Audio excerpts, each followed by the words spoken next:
Jarange पाटलांची SIT लावता का? म्हणून जरांगे पाटलांची एसआयटी लावता? 10% आरक्षण दिलं म्हणून तोंडाला पानं पुसता, आमचा अपमान करताय.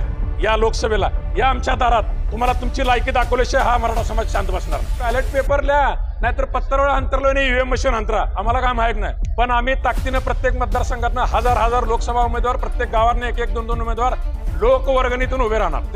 नाही होऊ द्या ना, सरकारचा फायदा होऊ द्या, सरकारी तिजोरीत पैसे जाऊ द्या. या नेत्यांच्या घरात तर जात नाहीत ना. या हरामखोरांनी महाराष्ट्राला लुटलंय, देशाला लुटलंय. मराठा समाज सोलापूर शहर व जिल्ह्याच्या वतीनं आज 2024 लोकसभेसाठी विचारविनिमय करण्यासाठी सोलापूर जिल्ह्यामध्ये 3 लोकसभा मतदारसंघ आहेत. धाराशिव, सोलापूर आणि माढा. या मतदारसंघातून गाववाईज प्रत्येक गावातून 1 किंवा 2 उमेदवार, राखीव मतदारसंघातनं अनुसूचित जमातीचे प्रत्येक गावातून आम्ही उमेदवार देणार असून शहरातून आम्ही उमेदवार दिले. आज इथं आम्ही 4 उमेदवार समोर आणले. गवळी वस्ती भागातून ईश्वर आहिरे, शेखर कवटेकर, बाळू वाघमारे आणि अशोक बनसोडे हे 4 उमेदवार इथं आम्ही आणले. आज त्यांची उमेदवारी घोषित केली. आम्ही असं प्रत्येक प्रभागातून, प्रत्येक गावातून आम्ही उमेदवारी देणार आहोत. मराठा समाजाला कायद्याच्या कसोटीवर टिकणारं या सरकारनं आरक्षण दिलेलं नाही. 10% मध्ये आमची फसवणूक झाली. आज दिलेल्या 10% पोलीस भरतीला अडथळा आहे. शिक्षणात आत्ता नीटची एक्झाम आहे, त्यात तुम्ही 10% ठेवलेलं नाही. इंजिनिअरिंगमध्ये 10% आरक्षण नाही आहे. आणि हे सरकार आज इलेक्शनला सामोरं चाललंय. या सरकारचा तीव्र धिक्कार, या प्रशासनाचा तीव्र धिक्कार म्हणून मोठ्या प्रमाणात लोकसभेला आम्ही उमेदवार आमच्या मराठा समाजाच्या वतीनं सोलापूर शहरातून, राखीव मतदारसंघातून, धाराशिव आणि माढा ओपन मतदारसंघातून गाववाईज लोकवर्गणी गोळा करून जो महाराष्ट्राचा पॅटर्न हा देशभर जाणार असून आज त्याच्या पुढे जाऊन सांगतो, वाराणसी मतदारसंघातून आमचे बांधव महादेव तळेकर आणि संदीप मांडवे हे वाराणसीतून फॉर्म भरणार आहेत. तुम्ही लोकसभेला सांगताय आमच्या ज्या पद्धतीनं तुम्ही मराठा समाजाला वेड्यात काढलंय, ज्या पद्धतीनं तुम्ही मराठा समाजाचा अपमान केलाय, तुम्ही गुलाल लावला वाशीला बोलून, तुम्हीच अधिसूचना काढली सगळ्या सोयरीची. आणि हे सगळं आजच्या तारखेला बघायला गेलं तर तुम्ही आमचा घोर अपमान केला. आणि त्याची परिणिती म्हणून मराठा समाज संघर्षाच्या पावित्र्यात येणाऱ्या लोकसभेला तुमच्या समोर उभा टाकलाय. तुम्ही इलेक्शन घ्या. काही लोक म्हणले ह्याच्यामुळे भाजपचा फायदा आहे, आणि काँग्रेसवाल्याने तर कुठं काय बघितलं आमचं. त्यामुळे आमचे गाव, आम्हीच उमेदवार, आम्हीच मतदार, आमचाच उमेदवार. तुम्ही आमच्या गावात यायचं नाही, आम्ही तुमच्या गावात येणार नाही. गावागावाचं मतदान त्याच उमेदवाराला आहे.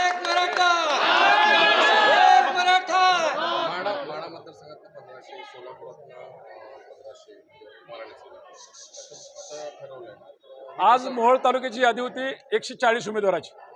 माळशिरस तालुक्याची यादी होती 110 उमेदवाराची. सोलापूर शहरातनं आज पहिलीच मिटिंग कॉल केली आपण. 4 उमेदवार मीडियासमोर आणले आपण आज. अशा प्रकारे आजपासून आमचं काम चालू झालेलं आहे. खूप मोठ्या प्रमाणात या 3 मतदारसंघातून लोकसभेच्या आमचा ज्याने अपमान केलाय सगळ्या पक्षाचे लोक आहेत तिथं. मनोज जरांगे पाटलांची एसआयटी लावता का? मनोज जरांगे पाटलांची एसआयटी लावता? 10% आरक्षण दिलं म्हणून तोंडाला पानं पुसता, आमचा अपमान करताय.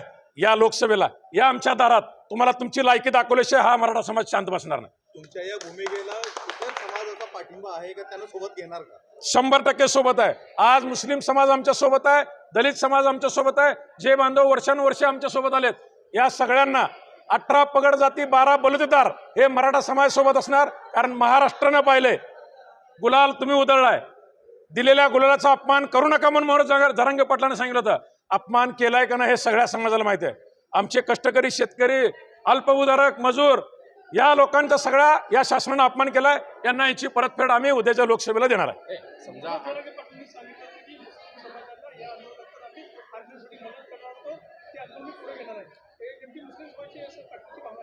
मुस्लिम समाज सगळीकडून, सगळेच समाज, मुस्लिम समाज त्यात अग्रेसिव्ह आहे जरा आमच्या बरोबर. त्याचं कारण असं आहे, ज्या दिवशी मराठा आरक्षणाचा लढा संपल त्यांनी दिलेला शब्द पाळते. त्या नेत्याचं नाव महाराष्ट्रातलं एकमेव म्हणजे मनोज जरांगे पाटील. त्यांनी सांगितलं होतं मराठा आरक्षणाचा लढा संपल्यानंतर मी धनगर आरक्षणाचा, मुस्लिम आरक्षणाचा लढा उभा करतो म्हणून. आणि ते लढा उभी करणार. आणि निश्चितपणे त्यावेळेस मराठा समाज त्याच ताकदीने त्यांच्यासोबत उभा राहणार. एखाद्या मतदारसंघात 3-4 टर्म पासून मराठा उमेदवारच निवडून येत असेल, खासदार विद्यमान खासदार देखील मराठा असेल, तर त्याला देखील मराठा साहेब ह्या मतदारसंघात धाराशिवला कोण आहे खासदार? मराठा समाजाचा आहे. माढाला कोण खासदार आहे? मराठा समाजाचा. यांना समाजाशी काय देणं घेणं आहे का? आहे का देणं घेणं? त्यामुळं त्यांना घरी बसवणार. कुणाचा लॉस होईल आम्हाला माहित नाही, पण आम्ही उमेदवार असणार, आम्ही खासदार होणार. ओमराजे निंबाळकर मराठा समाजाचे आहेत आणि मराठा मराठा समाजाचा त्यांनी मनोज जरांगे पाटलावर एसआयटी नेमली. म्हणून रस्त्यावर उतरले का ते? त्यांनी मागणी केलं का एसआयटी रद्द करा म्हणून?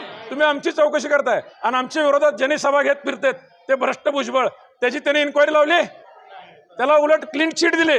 म्हणजे जे भ्रष्ट आहे हे सिद्ध केलं तुमच्या केंद्रीय तुमच्या शाखाने, त्याला तुम्ही इन्क्वायरी देत नाही. आणि गोरगरीब सर्वसामान्यांसाठी लढणाऱ्या मनोज जरांगेची इन्क्वायरी लावता, त्याची परतफेड तुम्हाला तुमचा आयर माघारी 2024च्या लोकसभेला मिळणार. आता समजा म्हणजे हा उद्दिष्ट काय म्हणजे बॅलेट पेपरवर तुम्हाला निवडणुका घ्यायची? आमचे बॅलेट पेपर लिहा, नाहीतर पत्रावर अंतरलो नाही ईव्हीएम मशीन अंतरा, आम्हाला काय माहित नाही. पण आम्ही ताकदीनं प्रत्येक मतदारसंघातनं हजार लोकसभा उमेदवार, प्रत्येक गावाने 1-1, 2-2 उमेदवार लोकवर्गणीतून उभे राहणार. ही जी आहे त्याची डिपॉझिट जी आहे 30,000 पर्यंत लोकवर्गणीतून भरणार.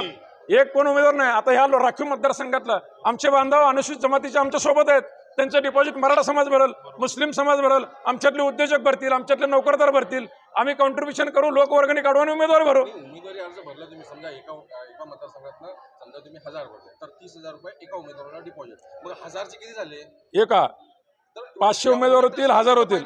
नाही होऊ द्या ना, सरकारचा फायदा होऊ द्या, सरकारी तिजोरीत पैसे जाऊ द्या.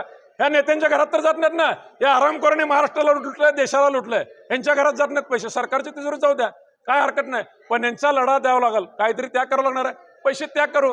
पण आज वर्षानुवर्ष आम्ही पूर्ण फी भरतोय, आम्ही नोकरीपासून वंचित आहे. या लढ्याकडे आमच्या बघणार नाही तुम्ही? शेतकऱ्यांचे काय हाल चाललेत मराठा समाजाच्या? आज तुमचा मागासवर्ग आयोगाचा अहवाल आहे, 94% शेतकरी आत्महत्या करतात ते मराठा समाजाचे आहेत, आणि तुम्ही आमचे हाल करताय.